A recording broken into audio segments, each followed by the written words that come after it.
It's October 2015, a chilly day in autumn. John Brennan receives a weird phone call. It seems to be coming from a stranger. He hesitates a second, then picks up. Hello? John Brennan? Who is this? You're a f***ing loser. If John Brennan hadn't been John Brennan, this might have looked like an ordinary prank call. But John Brennan happens to be one of the most powerful men on Earth, the head of the CIA. Who is this? How did you get this number? It was so f***ing easy, bro. You're such a d***. What do you want? I don't want anything. I already f***ing own you. How much do you want? We want $5 trillion. The US government will classify this call as part of a larger conspiracy of identity theft, harassment of government officials, and cyber terrorism. The caller will pay a heavy price for this moment of trollish glory. Why are you doing this? We want you to stop bombing the Middle East. Across the Atlantic, in a house in the West Midlands of England, a 15-year-old kid in his room, the phone still in his hand. He can't believe what he just did. He calls himself Kraka, and he loves to smoke weed. In fact, he's high right now. He's also the leader of Krakas with Attitude. He and his companions terrorized and embarrassed the US security apparatus to a near incomparable degree. They leaked the personal data of police officers, FBI agents, and DOJ officials. They hand-delivered top-secret documents to Julian Assange. Some of the most publicized hacktivism attributed to Anonymous. They call themselves Anonymous. Yeah, it was actually them. In part for the lulz. And this is their story. This was political. Teenager Cyber attacks. hijacked the computers of several US intelligence and Started a security collective called Crackers with Attitude.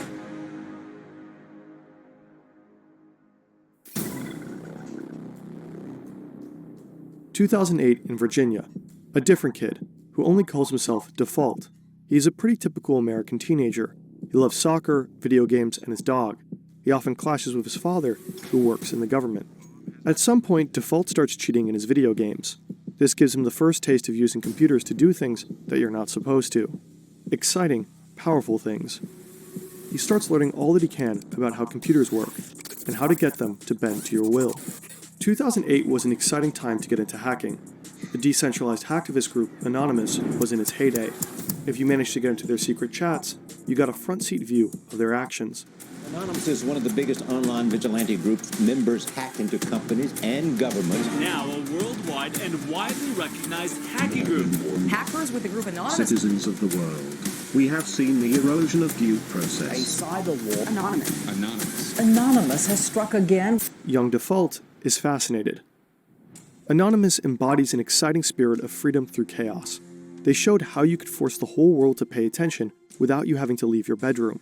Some Anonymous actions are political, some are just trolling, and Default, after tasting this very new kind of power, is keen to learn everything he can about hacking.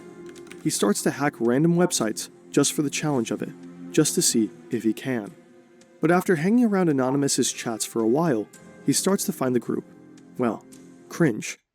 For one thing, it's crawling with feds. People are getting arrested, and it's tough to know who to trust. Anonymous has become so big that vetting people becomes difficult.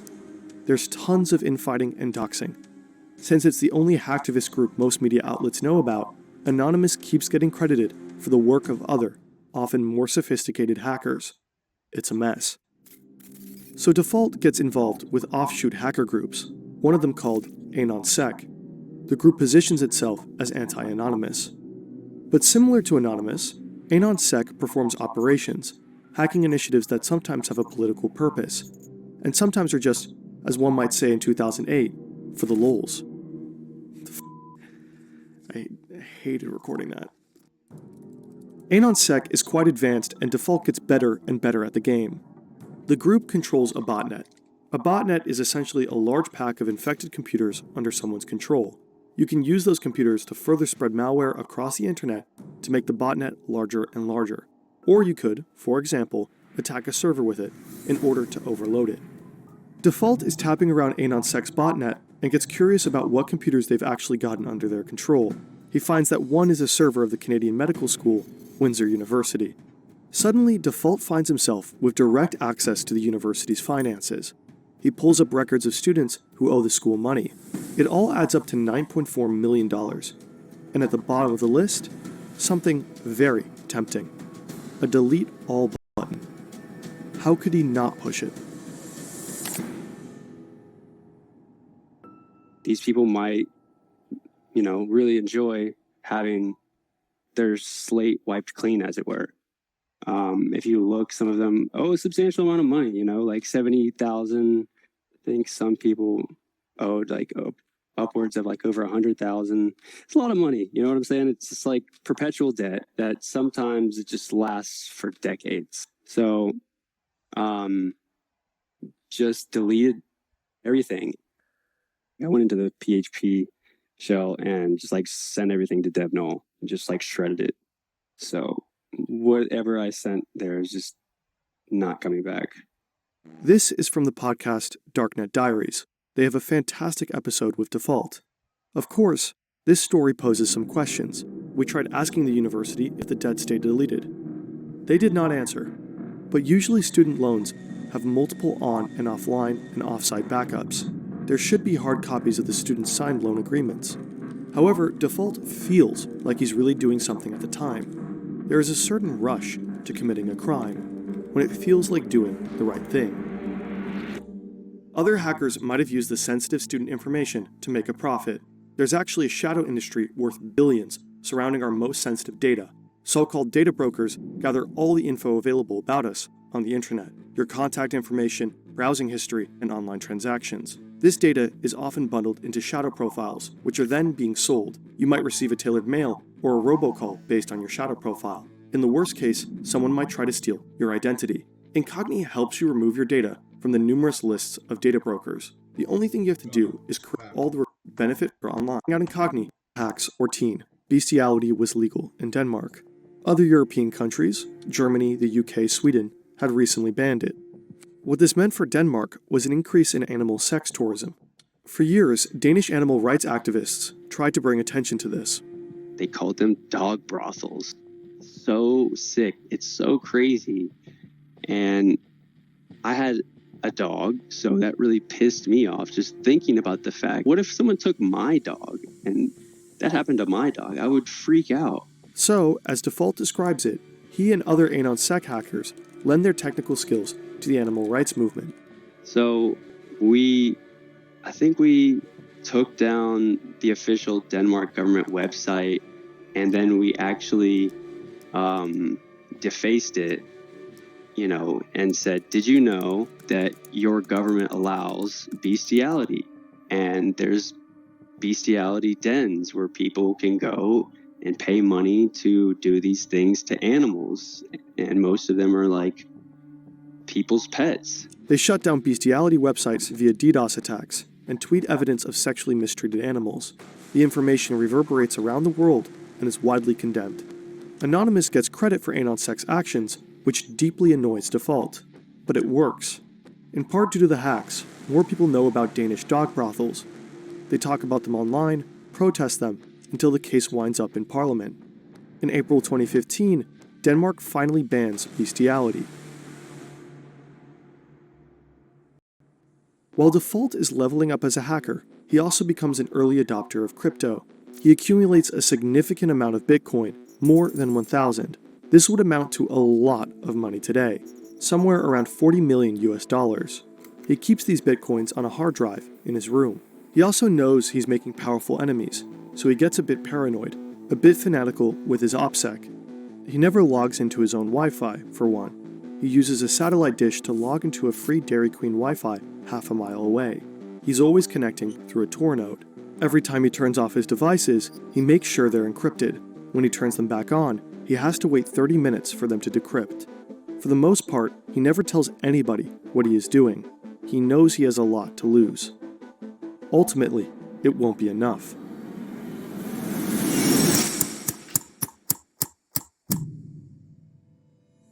Back in May 2013, a 29-year-old US intelligence contractor also has a lot to lose. He has his own home in Honolulu, a loving girlfriend, and a salary of over $200,000 per year.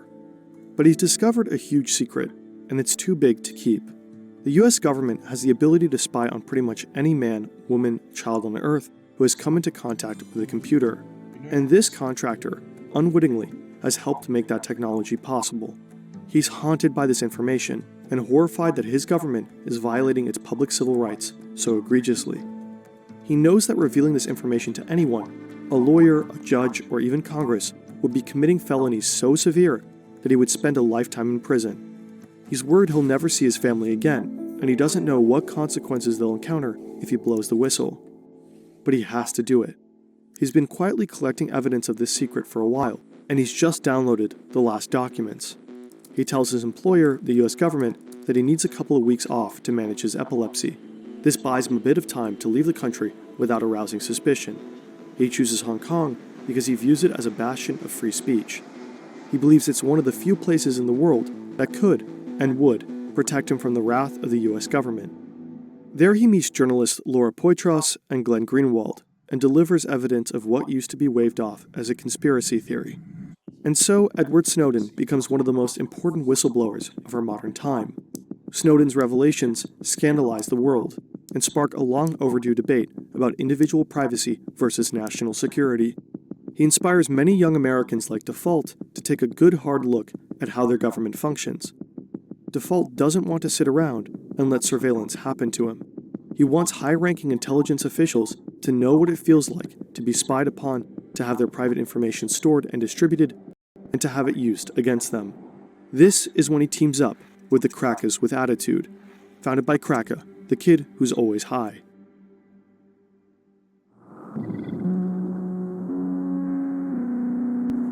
Leicestershire, England, 2015. In a housing estate on the outskirts of a sleepy former mining town, there's not a lot to do except get high or go online. In the case of 15-year-old Cracker, he spends his time doing both. He's angry about corruption, about surveillance, but in particular about the US's involvement in the Middle East. He becomes especially focused on Palestine and sees the US as directly responsible for death and suffering in Gaza. He decides to do something about it. This was political. We heard he was really angry about US foreign policy. So he started a collective called Crackers with Attitude, and then he hacked into sensitive documents online. One of his first victims is James Clapper, then the National Director of Intelligence of the Obama administration. Clapper, one of the highest-ranking members of the intelligence community, had his phone number and address waiting to be found with just one Google search. This provides Cracker with enough information to hack into his email. He posts proof of it on Twitter, which catches Default's attention. Cracker then gets the phone calls to Clapper's house phone rerouted to the Free Palestine movement. Default tweets his respect to Cracker, and the two start chatting. Edward Snowden himself has given James Clapper a very special shout-out in an interview with the German broadcaster ARD. Unfortunately, that interview was blocked from US and German television networks. Apparently, the video is immediately taken down every time it's posted on YouTube, so we'll only show the quotes visually. I would say sort of the breaking point is seeing the Director of National Intelligence, James Clapper, directly lie under oath to Congress. What we do not do is spy unlawfully on Americans, or for that matter, spy indiscriminately on the citizens of any country. We only spy for valid foreign intelligence purposes as authorized by law, with multiple layers of oversight to ensure we don't abuse our authorities. Cracker and Default are livid. Cracker and other hackers loosely connected with CWA team up to target more high-ranking members of the intelligence community. They want to embarrass them and to show them that they aren't as powerful as they think they are. At the top of their list is John Brennan, head of the CIA.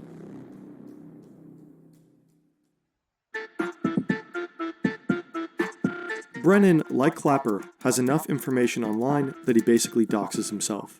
Cracker looks up his publicly posted phone number and finds out it's a Verizon number. He calls up Verizon's internal tech support and pretends to be an on-site technician who's having trouble helping a customer on site. Tech support asks Cracker for his employee code, and he just makes one up on the spot. It works. The support technician provides Cracker with access, and suddenly he has the account number, the PIN, and John Brennan's private email address.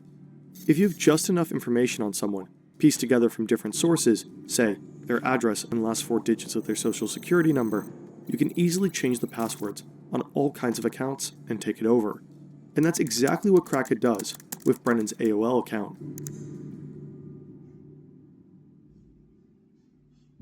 Once he's in the email account, Cracker gets Brennan's private cell number and shares it with Default. And so they start spam calling the director of the CIA relentlessly calling him and his family. I told him he was a piece of shit. Basically, like, y'all are awful people. Like, really. Like, you're not doing any net positive things for the world. You're just not. John Brennan is freaked out. Sure, the calls are little more than a prank, but how could he know that? At the time, nobody knew who was behind the calls, or what their intentions were. Brennan has to lay low for a while in hiding, with extra security details for himself and his family. At the same time, Kraka's breach into Brennan's email gives him access to sensitive documents.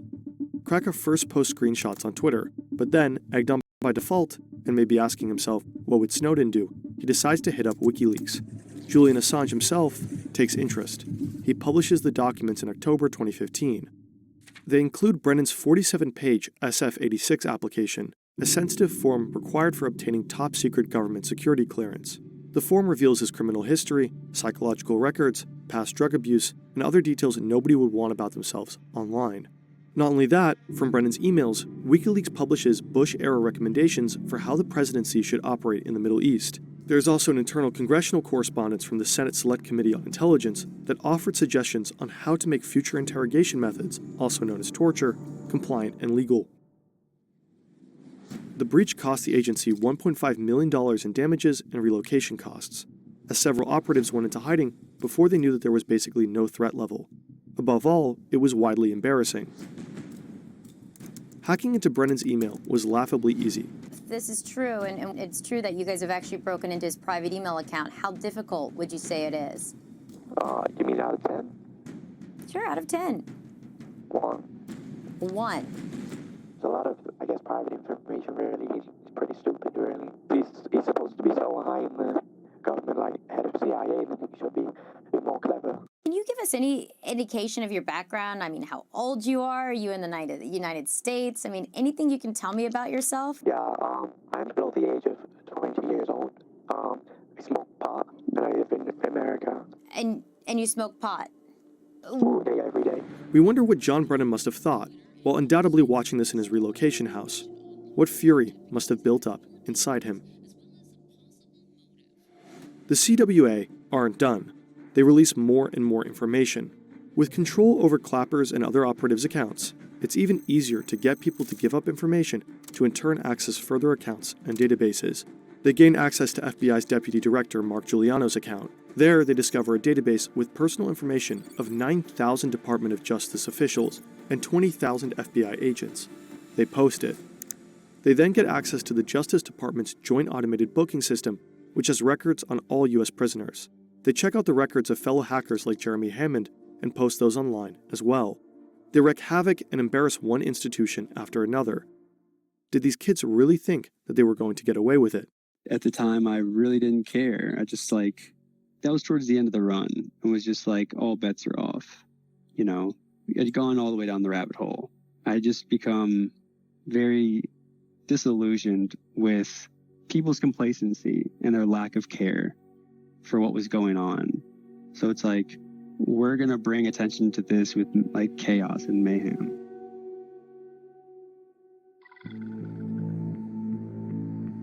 Kraka knows his actions have poked a very big bear.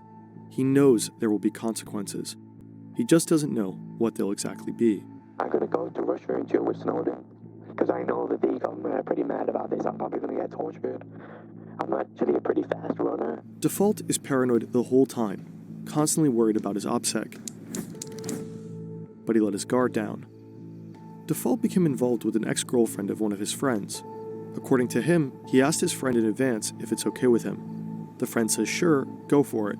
He's way over it. But he isn't. Default and his friend are hanging out one night, drinking and chatting over Xbox Live.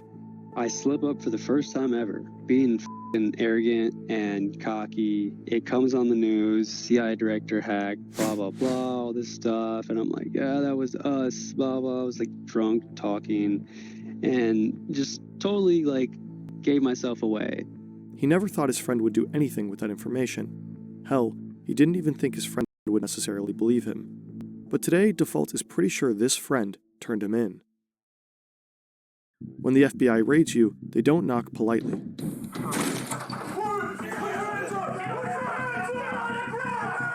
FBI agents enter Default's room just as his computer finishes decrypting. They are pointing assault rifles in his face. They drag him out of his room, flash copy his hard drive before it re-encrypts, and seize all of his equipment. Default knows he's finished, but the worst part, watching the agents carry off his hard drive. The hard drive with nearly 1,000 Bitcoin. He blacks out. Kraka, too, gets raided by the British police forces, and his computers are confiscated.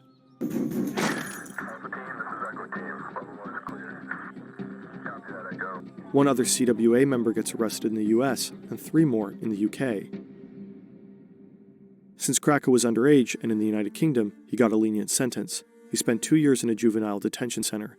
He was the first minor in the UK to be imprisoned for hacking. Today, he's keeping his head down and is done with crime. He just wants to make a career in cybersecurity and move on with his life. He did not want to give us an interview. Default, even though he was less involved, paid a much higher price. He went straight to federal prison with a 5-year sentence. He had to pay $145,000 in restitution, and due to COVID regulations, spent a significant amount of that time in solitary confinement. While pleading in court, he said, "I thought what I was doing was right in terms of political justice, but 2 years later, I realized I was completely wrong." Snowden, too, didn't have a relaxed time fighting asylum in Russia. Shortly after his leak, intelligence officials publicly fantasized about killing him. Whether you're a principled whistleblower who truly understands the significance of what you're leaking, or a stone teen furious at the world's injustices, messing with the US government will change the course of your life forever. So make sure it's worth it. In December 2023, the Biden administration renewed a very controversial surveillance program. The act allows the administration to spy on anyone in the world without warrant, including its own citizens. It includes a vast database of electronic communications. It's supposed to be accessed only when there's a legitimate reason to believe it will assist intelligence operations. But a US court ruling in 2023 found that the FBI has already misused this database 278,000 times. Unlawful searches were particularly rampant between 2016 and 2020. They've snooped in the private communications of donors to various congressional candidates. They've been watching suspected January 6 rioters, and they've also been surveilling Black Lives Matter protesters. Maybe they're even surveilling us.